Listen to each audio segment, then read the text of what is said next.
Hi, everybody. Welcome back to Soulganize Your Life. And this podcast is a place where we discern the psychological ego and its distorted viewpoints that we often organize our lives around, and what the difference could look like if we started soulganizing our lives from a divinely inspired higher power.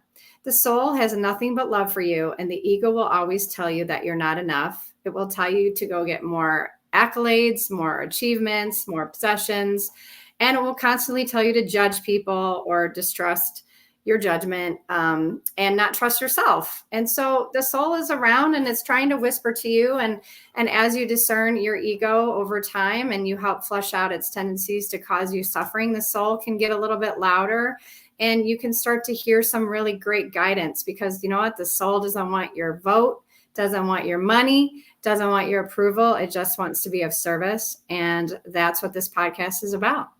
And our guest here today is here to help us do that. I didn't even ask you how to say her last name, Farron. I want to say it's Finer. Correct. Nothing finer than Farron. Exactly. She's here to do that. And I want to welcome her to the show. She's a certified coach, a Kundalini ascension specialist, which some of you maybe have never heard about. That's what we're going to talk about. And also just want to plug the fact that she apparently is an outstanding weaver, which who does that anymore these days? You know, that's awesome and so cool.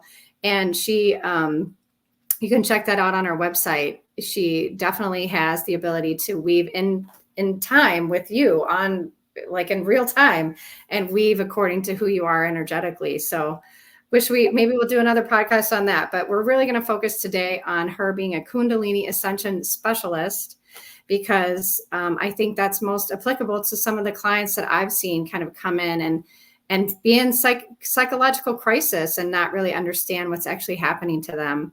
So thank you so much for being here, and jump in now after I've babbled a bit about you, and please add any other thoughts you have.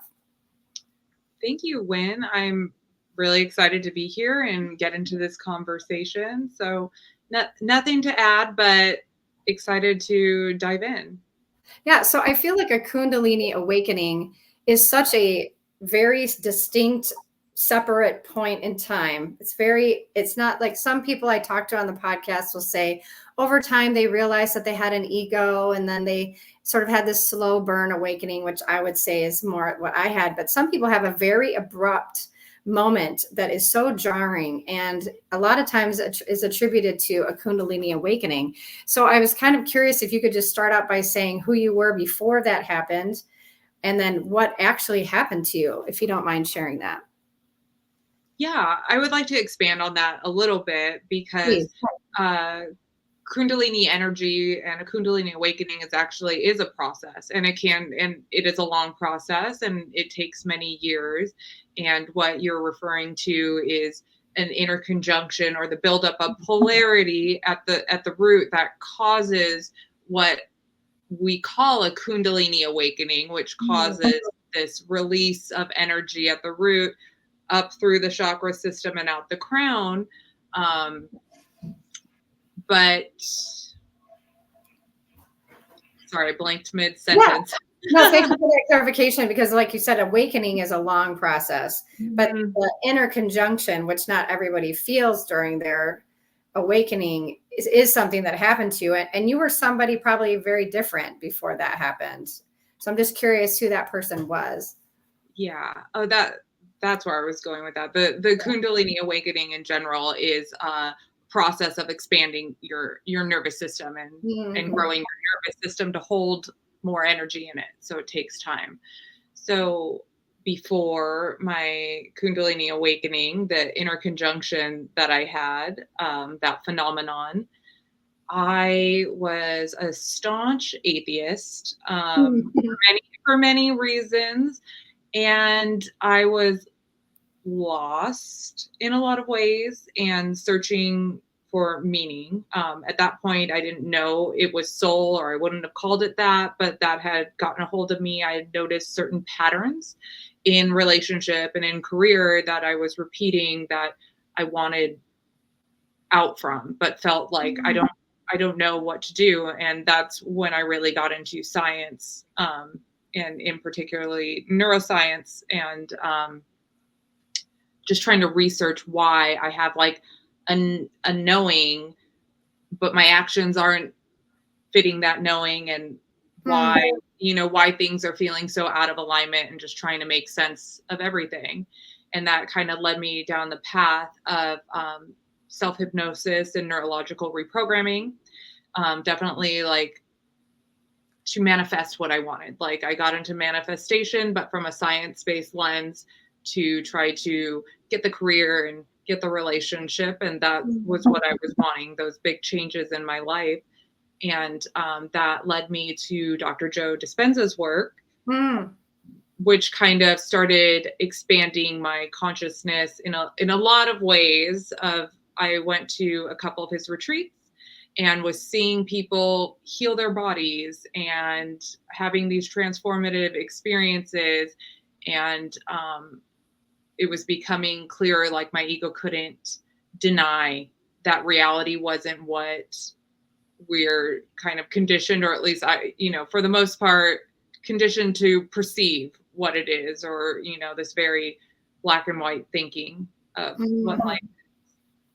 So I actually had flown home from a Dr. Joe Dispenza retreat. And now I know that when you're at those retreats, you have so many people with awakened Kundalinis, and the energy levels are so high, it causes other people around them to raise their frequency as well, because you'll resonate with higher frequencies. Wow. So that's why so many people pop off at pop off. I love it. Yeah, it happens. If you're there, you'll hear a bunch of them. They happen quite frequently there. But I had flown home and was still feeling in it, and decided to meditate. And then I had the experience of this Kundalini awakening, this inner conjunction, which was a beautiful experience.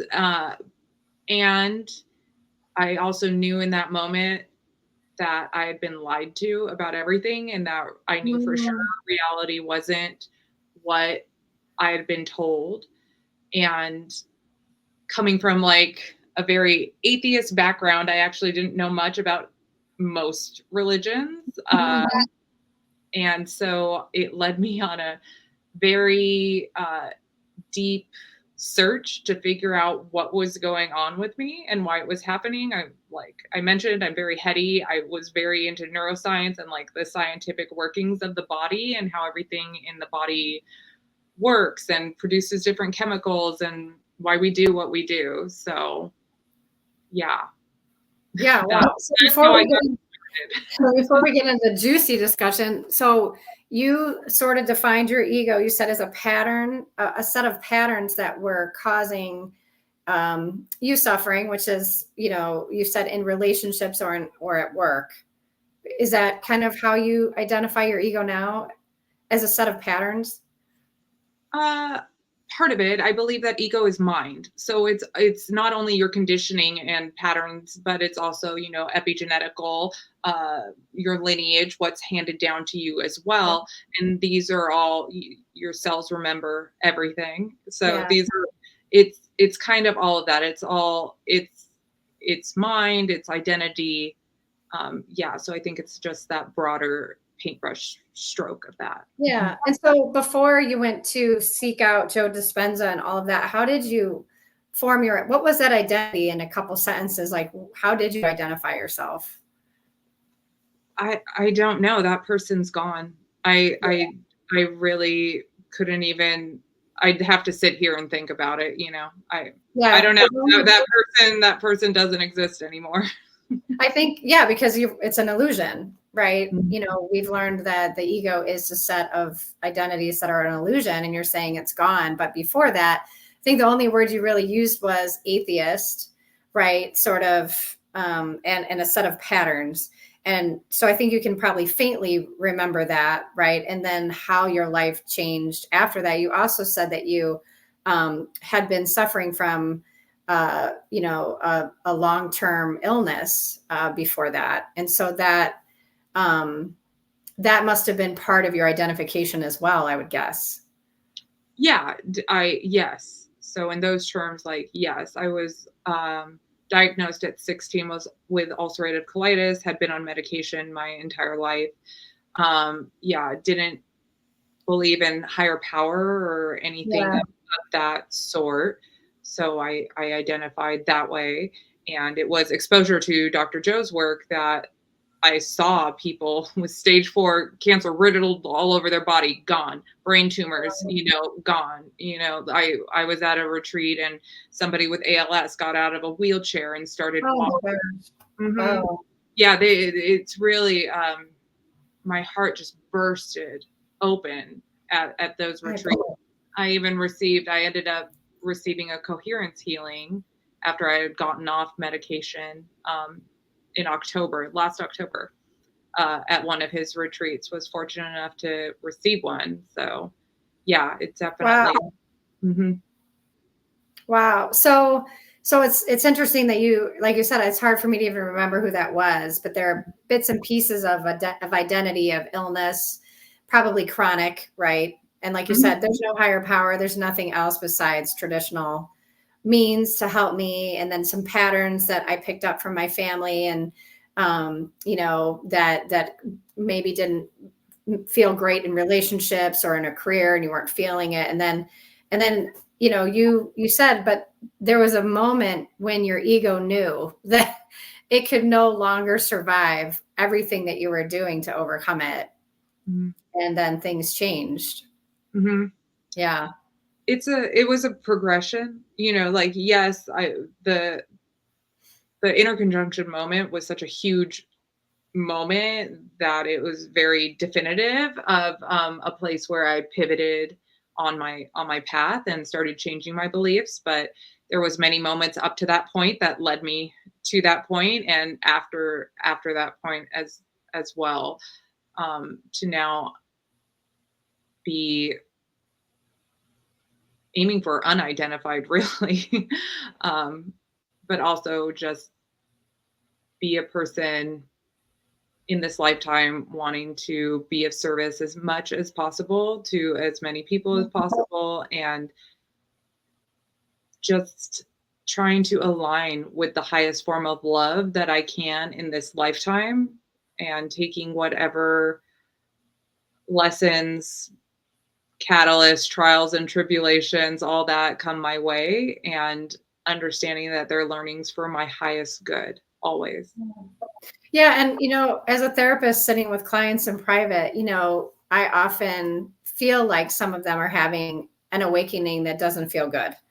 It is a burst of energy, it is a feeling of psychosis, it is a feeling of being out of control, and no one around you knows anything about this, and they're telling you to go to inpatient, or they're telling you to go get help, they're telling you to get on pills, and I think it sounds like for you, though, you watched other people, you said pop or heal, or like that kind of a beautiful kind of precursor, right? To like what happened to you in your meditation. Oh gosh, I wish that for every person. But I think that, one of the reasons why I want to talk to you about this so much is because there's so many people that are scared. They don't know what's happening, and they don't really want to hear that that is one of the options, is that it's a Kundalini awakening. And so I really want to give you enough time to talk about how you support someone through this process that's just scared to death, and is barely considering that this is an option. I'm just hoping they'll listen, to a half hour discussion, in their own private time, of like, this could be maybe it, and, you said some things on your website that I pulled out about, it feels like a frequency disturbance. If you think of yourself as energy, you have stagnant frequencies in your body that are being sort of massaged and pushed on to, as you said, expand your nervous system for more energy, which before you said that, it didn't even really occur to me that that is what we're trying to do. We're trying to actually expand our nervous systems. I had another guy tell me on a podcast, he helps people sort of work with the metabolisms, like our bodies are metabolizing things. So to the science side of things, you said I help people interpret their symptoms. But you also like this neurological side, the scientific side to Kundalini. So after just saying all that, I just want to really give you as much time as you need to sort of talk through, like, what do you do with that person who is just freaked out? Well, first I like to meet them where they're at. So if Kundalini isn't like the verbiage that they use, you can think of it as an ego death. Mm. And literally, it is a die off. The ego Yeah. needs to let go. And a lot of times when the ego is letting go of things, the body will also need to detox. Our mind, body, it's not a connection, it is a reflection. The body is a reflection of the mind. You have a pain in your brain, it's going to express as a pain in your body somewhere where you're holding that energetic charge. So a lot of times when people are going through this process, they don't need to necessarily know anything about Kundalini per se, but they do need to start to understand that your body is also detoxing and changing. When your brain changes, your body's going to change to reflect that. Yeah. So when we first start going through this, though, it's when we have the most amount of distortions in our field. You can think of them as triggers or lower frequencies, negative energies, stuff going on. So when this energy starts to arise, it starts to clean out the distortions in your field, and they'll express through um, maybe what appears to be negative things happening in your life. You lose a job, you break up, a friend stops talking to you because those energies are no longer aligned, and they start to express in your body because your body is clearing your system out, um, as what feels like sometimes psychosis or a really negative entity. I hear people talk about like these negative entities have got a hold on them, or they can't concentrate, or a myriad of different symptoms. But what's really happening is that the ego is throwing a fit Yeah. because it's letting go of that old conditioning, that old pattern, and you're changing. So what feels like the hardest, most intense time for people is when they're in need of the most support, to know that like they're okay and they're actually close to the other side. Yeah. And the worst thing that they could do would be to medicate themselves or surround themselves with people that are feeding into like this fear and anxiety and all of these lower frequencies that are in them, that are now being reflected onto this situation, Mm. um, that are actually just energy moving through and releasing in their body. And I like to help my clients not only know that they're okay, but when the energy is really intense like this, that there is like simple grounding practices that they can do to help relieve themselves of what's happening. And also it really takes a slowing down, Mm. because I'll see people try to do every modality under the sun, do all the things to keep themselves busy, like they are doing what is quote unquote like positive things, but they're not actually sitting in the uncomfortability of the sensations, and what we resist persists. Yeah. So if you're in resistance to all this perceived negativity, which is really fear and, whatever other emotion you have tied to it, you're not actually just letting it release from your system, and it's being perpetuated in your energy body. So it's not able to release and let go, which is really what it's asking for. And the beginning times is, like I said, is when it's really the hardest, most scary, most intense time for most people. There is never one size fits all for anything. Yeah. But yeah, Well, something you said, the ego is throwing a fit. So, is the ego truly releasing some level of control over the nervous system? Like, if you were to scientifically try to like picture this, I always say people, like, there are beliefs actually running your nervous system. And I say that sort of metaphorically, but is there some scientific understanding or some like more physical understanding of like there is actually something running your nervous system? And then Kundalini is like, okay, if I'm going to expand your nervous system, I can't have these old things in there, what we call the ego, right? Like, is that kind of what you're saying? Yeah, that's exactly it. Like, yes, I not not a scientist, but I've done my Right. own research. I can't like verbalize it exactly, like what chemicals are being produced. Yeah. However, yes, that's exactly it. Your body is a mirror of your brain. Like, you've heard of Okay. mind body connection, now it's much more prevalent and understood that we are energy. That's not a question. And your psyche is in control of the energy flowing throughout your body through your different chakras, so there's different ways of using the symptoms in your body to navigate your psyche based on, like, we hold anger in our right shoulder, grief in our left shoulder, different avenues to look at through German new medicine, through also just the chakra system. um, I lost it. You asked me something and that I wanted. What was the question? Well, I was talking about how the ego controls your nervous system, right? And then as you wake up and Kundalini is Thank you. moving that. I mean, I also am curious, like, do you experience any sort of ego? I know you said that me is gone, like I don't recognize that, but would you say that there's still some remnants of ego in you that you still, yeah, Yeah.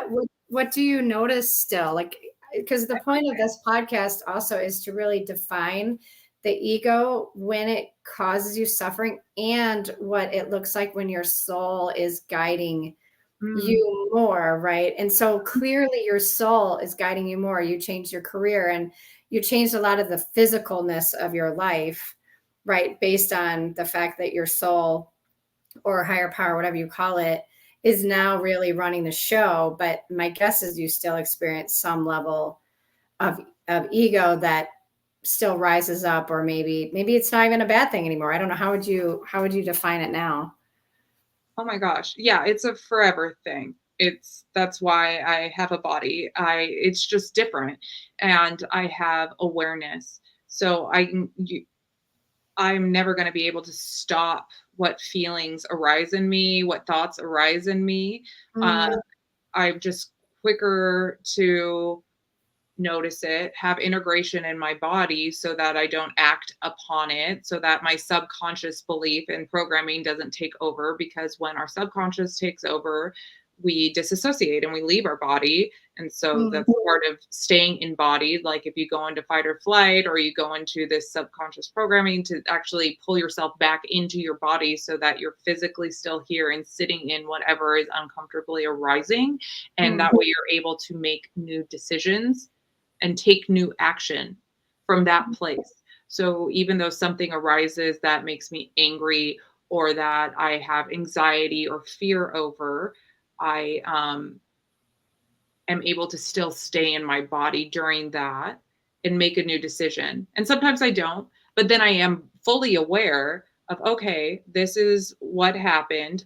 What is the belief behind that? Because now I am able to recognize the same undermining insidious beliefs that I have. They're going to play out in different ways, but for me, a big one is like unworthy, not good enough. Those are big ones that can be acted out in certain ways, or not taken action on in certain ways. But my awareness level is there to where I'm like, oh, it's just this again. Now I know, like, let me hit some self hypnosis, do some reprogramming, get into my heart more, mm, practice how I would act if I were an embodied version of myself. Um, mm.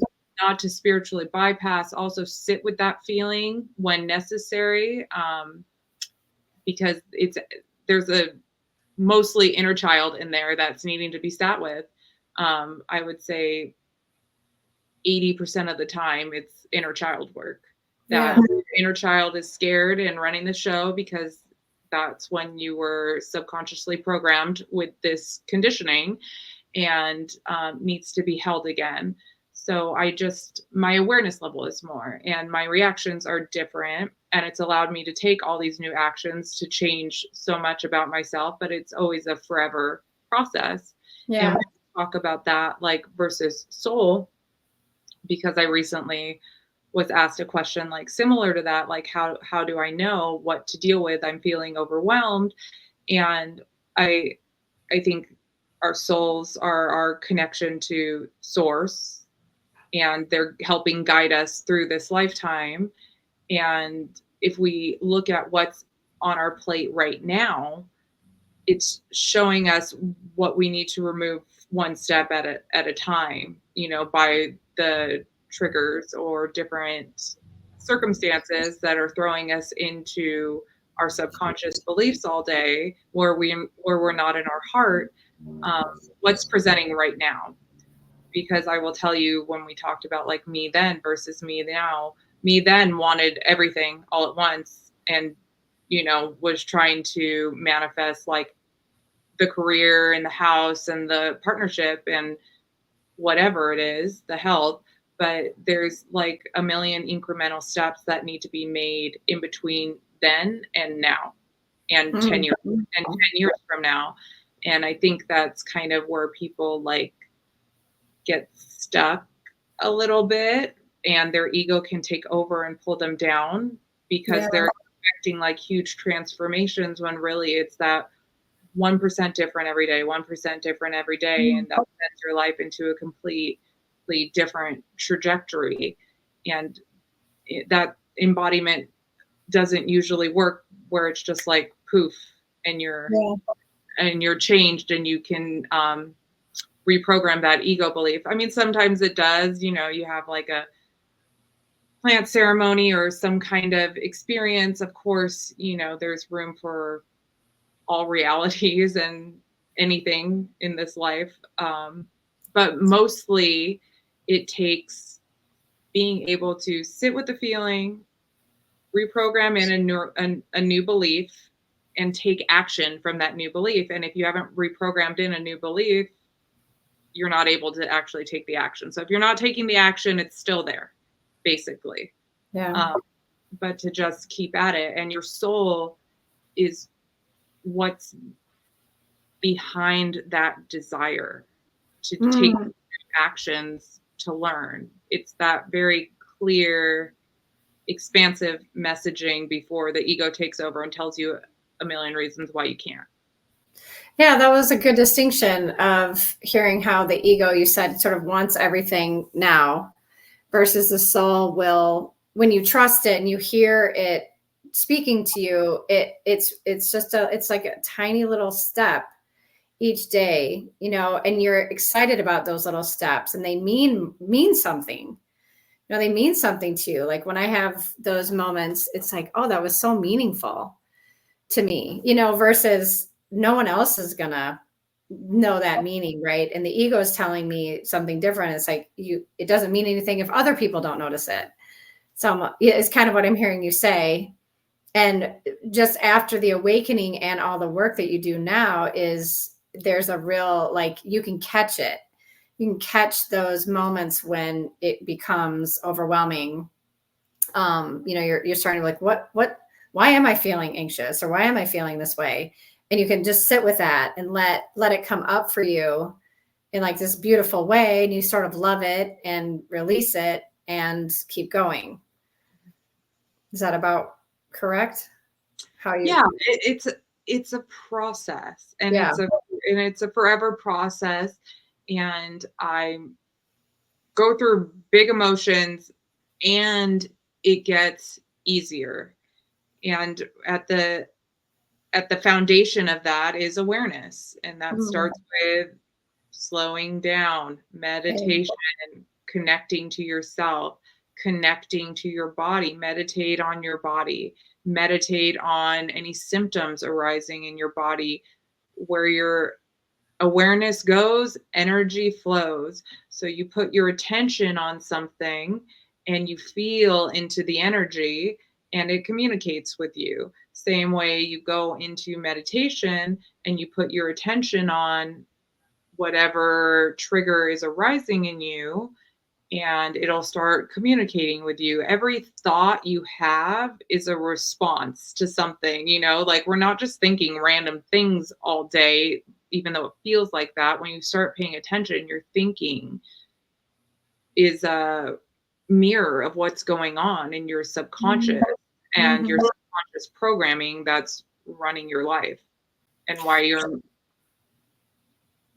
I was going to say, I think that another benefit of working with you versus a therapist, right? Like, we sit and do talk therapy, but to your point, like the body is where you go to sort of find the meat and potatoes of whatever it is. And you can do that. I mean, you have the ability, you've lived it yourself, first of all, and you know how to do it, and you know how to help people walk through those scary moments, right? I mean, I can talk to people all day, right? We could talk heady back and forth in a therapy session, but I do believe people need to move forward in other ways. They need to talk to people like you who can kind of say, like, tell me where you are in your body. Tell me, like whatever your process is, right?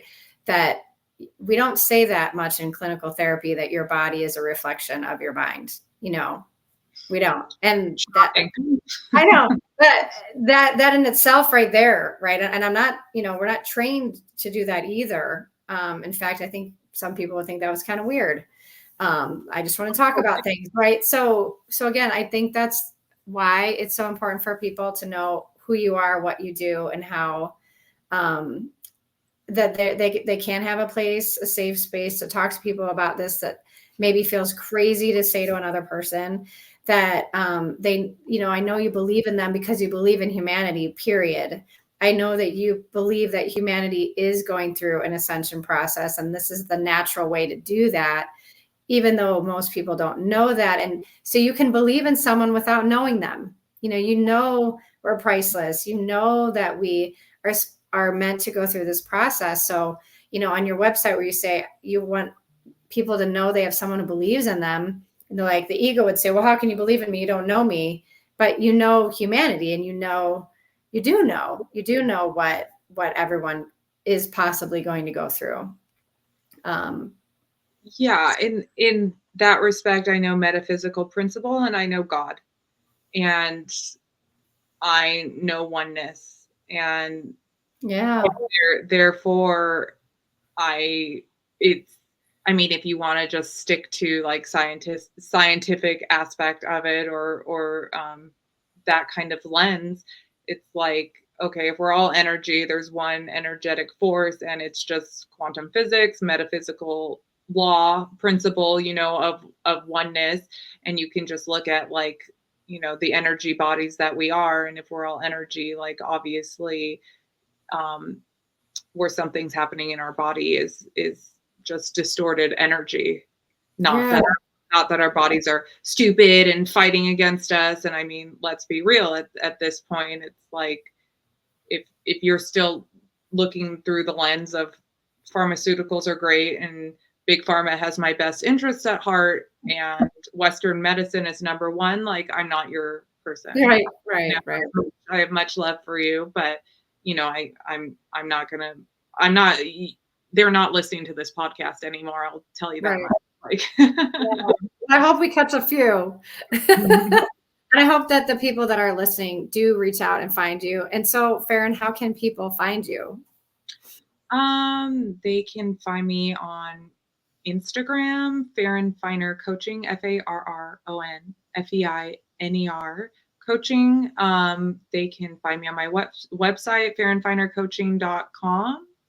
And yeah, feel free to DM me or shoot me a message on either one of those places. Awesome. Well, and we'll put that in the notes and stuff, but Thank you so much for sharing this. And I just think it's really important. And I think it's going to happen to more and more people, and they're going to be looking for some kind of extraordinary help, because there's only so much as you know, an atheist viewpoint will take you. Or, a belief in only Western traditional medicine will take you. And there's so much more for people to explore. And so, anyway, thank you so much for sharing your story.